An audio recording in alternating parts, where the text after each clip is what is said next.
بسم الله الرحمن الرحيم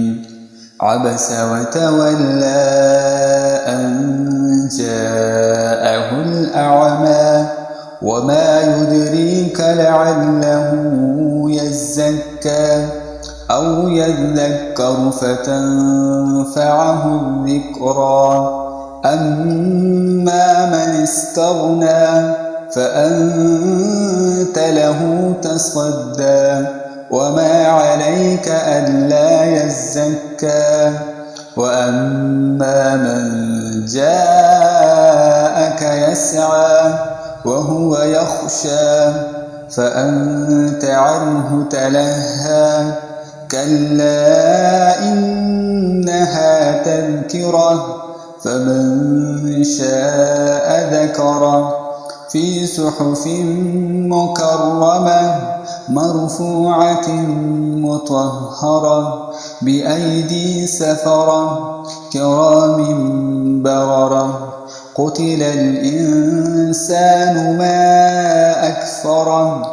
من أي شيء خلقه من نطفة خلقه فقدره ثم السبيل يسره ثم أماته فأقبره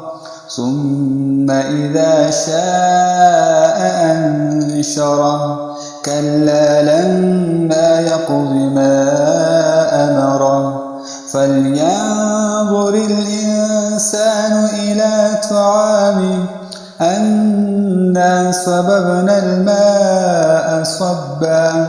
ثم شققنا الأرض شقا فأنبتنا فيها حبا وعنبا وقضبا وزيتونا ونخلا وحدائق غلبا وفاكهة